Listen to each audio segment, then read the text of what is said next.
শ্বাসকষ্টজনিত সমস্যা নিয়ে হাবড়া হাসপাতালে ভর্তি হয়েছিলেন একজন মহিলা। আর তিনি হাসপাতালে বসে নাকি ধূমপান করছেন। ধূমপান করতে গিয়ে আরেক বিপত্তি, আগুনে পুড়ে গেল সেই রোগীর মুখ।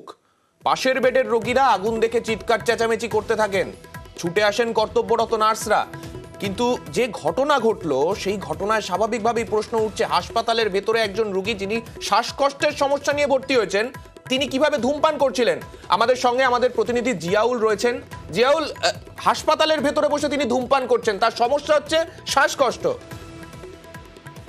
দেখো, এখানেই প্রশ্ন হচ্ছে হাসপাতালের গাফিলতি, অর্থাৎ অক্সিজেন মাস্ক পরে হাসপাতালের বেডে ধূমপান করছিলেন এক মহিলা এবং আগুনে পুড়ে গেল তার মুখ, এবং হাসপাতালের ভূমিকা নিয়ে এখানেই প্রশ্ন তুলছেন। এই কারণেই এলাকার যে সমস্ত অন্যান্য রোগী রয়েছে তাদের একটাই দাবি, যেভাবে এই ফিমেল ওয়ার্ডে কিভাবে, যেখানে শ্বাসকষ্টজনিত সমস্যা নিয়ে এক মহিলা ভর্তি হয়েছেন, সেখানে তার হাতে ধূমপান জাতীয় জিনিস কিভাবে পৌঁছালো।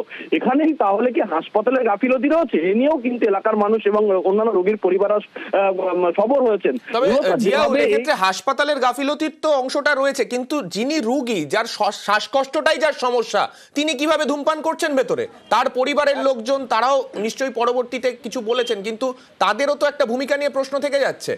একদম, দেখো, হাসপাতালের অর্থাৎ এই মহিলার পরিবারের স্পষ্ট দাবি যে তার শ্বাসজনিত কারণেই হাসপাতালে ভর্তি হয়েছে, কিন্তু তিনি যে বিড়ি কোথা থেকে পেয়েছেন, বিড়ি জাতীয় তামাক জাতীয় কোথায় পেয়েছেন সেটা তারা জানেন না।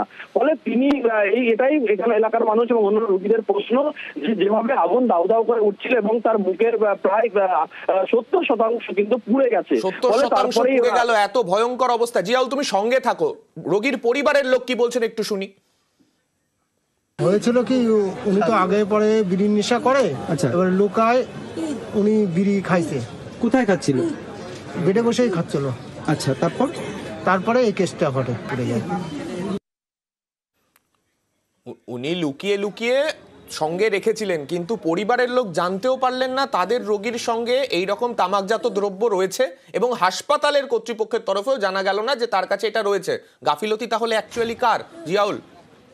দেখো, ইতিমধ্যে হাসপাতাল কর্তৃপক্ষ এই ব্যাপারে মুখ না খুললেও রোগী কল্যাণ সমিতির যে চেয়ারম্যান, তার স্পষ্ট দাবি তিনি ব্যাপারটি শুনেছেন, কিন্তু কিভাবে, যেহেতু রাতের দিকে এই ঘটনা ঘটেছে, ফলে অন্যান্য যে সমস্ত নার্স ডাক্তাররা ছিলেন তারাও কিন্তু ঘুমিয়ে পড়েছিল। ফলে তার মধ্যে কিভাবে এই মহিলা পেশেন্টের কাছে বিড়ি এলেন বা এই তামাক জাতীয় জিনিস এলেন, সেটা কিন্তু তিনি তদন্ত করে অবশ্যই জানাবেন। কিন্তু যার গাফিলতি হয় অবশ্যই আইনত ব্যবস্থা নেওয়া হবে। কিন্তু যেভাবে এই রোগীর কাছে একজন জনিত কষ্ট নিয়ে তিনি হাসপাতালে ভর্তি হয়েছেন, তার কাছে তামাক জাতীয় দ্রব্য, ফলে এটা নিয়েও এলাকার যে সমস্ত অন্যান্য পেশেন্টরা রয়েছেন তারাও প্রশ্ন তুলেছেন, তাহলে কিভাবে এলেন, কে দিয়ে এলেন তার কাছে এই তামাক জাতীয় দ্রব্য, সেটা নিয়েও ইতিমধ্যে প্রশ্ন উত্তর শুরু করেছে। কিন্তু মহিলার অবস্থা আশঙ্কাজনক হওয়ায় সেখান থেকে কলকাতার একটি হাসপাতালে রেফার করা হয়েছে অবস্থা আশঙ্কাজনক হওয়ার কারণে। অর্থাৎ হাসপাতালের ভেতরে তিনি তামাকজাত দ্রব্য নিয়ে ঢুকলেন, হাসপাতাল কর্তৃপক্ষ জানতে পারলো না, তার পরিবার জানতে পারলো না, তার নিজস্ব গাফিলতি রয়েছে, তাই এত বড় দুর্ঘটনা ঘটলো।